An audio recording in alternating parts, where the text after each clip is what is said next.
ആദ്യം തന്നെ ഒരു കാര്യം പറയട്ടെ. വാൽപ്പാറ അപകടത്തിൽ 21 വയസ്സായ പയ്യനാണ്. എക്സ്പീരിയൻസ് ഇല്ല, മെച്യൂരിറ്റി ഇല്ലാന്ന് എല്ലാവരും അവനെ പറഞ്ഞു. ഇപ്പോൾ വാർത്താ മാധ്യമങ്ങളിൽ അതാ പറയുന്നു, സ്കൂൾ ബസ് ഡ്രൈവറാണ് വണ്ടി ഓടിച്ചത്. ഒരു ഡ്രൈവറെയും കുറ്റം പറയാനല്ല വന്നത്. സ്കൂൾ ബസ് ഓടിച്ചിരുന്ന ഡ്രൈവറെയും ഇതിൽ ഞാൻ കുറ്റം പറയുന്നില്ല. ചില കാര്യങ്ങൾ മാത്രം പറയുകയാണ്. നമ്മൾ എവിടെയെങ്കിലും ടൂർ പോകാൻ വണ്ടി വിളിക്കുകയാണെങ്കിൽ, ബസ്സോ ട്രാവലറോ ഏതായാലും വണ്ടി സ്റ്റാർട്ട് ചെയ്ത് വണ്ടി തിരിച്ച് ട്രിപ്പ് കഴിഞ്ഞ് വീട്ടിലെത്തുന്നത് വരെ ഏത് ഡ്രൈവറാണോ വണ്ടി കൊണ്ട് വന്നത് അയാളുടെ ഉത്തരവാദിത്തമാണ് വണ്ടി അതുവരെ ഓടിച്ച് തിരിച്ച് വീട്ടിലെത്തിക്കുന്നത്. ഈ വണ്ടിയിൽ ചിലപ്പോൾ കാർ ഓടിക്കുന്നവരും കാർ ഓടിക്കുന്നവരും ബസ് ഓടിക്കുന്നവരും ഉണ്ടാവും. പക്ഷേ ആ ഡ്രൈവിംഗ് സീറ്റിൽ നിന്നും ഒരിക്കലും ഇറങ്ങി മാറിക്കൊടുക്കരുത്.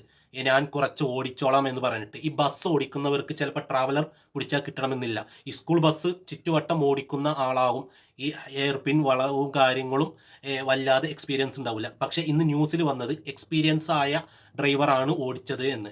അപ്പോൾ വയസ്സ് കൂടുമ്പോഴാണോ എക്സ്പീരിയൻസ്? അല്ല, ഒരിക്കലുമല്ല. വയസ്സ് കൂടുമ്പോഴല്ല എക്സ്പീരിയൻസ്. അതിലൂടെ ഓടിച്ച് പഠിക്കുമ്പോൾ, അത് 21 വയസ്സോ 22ഓ 30 ആയാലും ഏതിനെ ഓടിക്കുന്ന റൂട്ടിനനുസരിച്ച് എക്സ്പീരിയൻസ് കൂടും. നാട്ടിൻപുറത്ത് കൂടി ഓടിക്കുന്ന ഒരാൾ 30 വർഷം ഓടിച്ചു എന്ന് പറഞ്ഞ് എയർ പിൻ വളവുകളിൽ പോയിട്ട് എക്സ്പീരിയൻസ് ഉണ്ട് എന്ന് പറഞ്ഞിട്ട് കാര്യമില്ല. ഞാൻ ആരെയും കുറ്റം പറയുകയല്ല.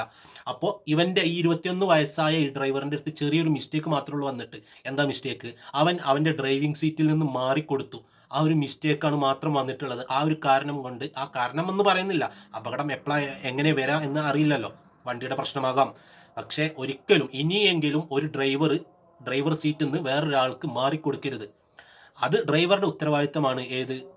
പാർട്ടിക്കാരെ എടുത്ത സ്ഥലത്ത് നിന്ന് തിരിച്ച് അതേ സ്ഥലത്തിലേക്ക് എത്തിച്ചു കൊടുക്കുക. വണ്ടിയിൽ ലോറി ഓടിക്കുന്ന ആളുണ്ട് എന്ന് പറഞ്ഞാലും ആ സീറ്റിൽ നിന്ന് എണീച്ചു കൊടുക്കരുത്. അത് പ്രത്യേകിച്ച് പാസഞ്ചറുകളോടാണ് പറയാനുള്ളത്. ഈ പാസഞ്ചർ ഞാനൊന്ന് ഡ്രൈവ് ചെയ്യട്ടെ, അല്ലെങ്കിൽ അടുത്ത ട്രിപ്പ് വിളിക്കില്ല, അത് എന്തെങ്കിലും വിചാരിക്കുമെന്ന് വിചാരിച്ച് ഡ്രൈവർ മാറിക്കൊടുക്കും. അപ്പോൾ പാസഞ്ചറെ ആൾക്കാരോട് പറയുകയാണ്, ഒരിക്കലും ആ ഒരു പരിപാടിക്ക് നിൽക്കരുത്. ഫാമിലി ആയിട്ട് ഒത്തു പോകുമ്പോൾ ഒരിക്കലും ആ പരിപാടി ചെയ്യരുത്. നിങ്ങൾക്ക് ഡ്രൈവ് ചെയ്യണമെന്ന് തോന്നുകയാണെങ്കിൽ സെപ്പറേറ്റ് പോയിട്ട് ഒറ്റയ്ക്ക് പോയി ഒന്ന് ടെസ്റ്റ് ഡ്രൈവ് ചെയ്യുക, കാര്യങ്ങളൊക്കെ ചെയ്യുക.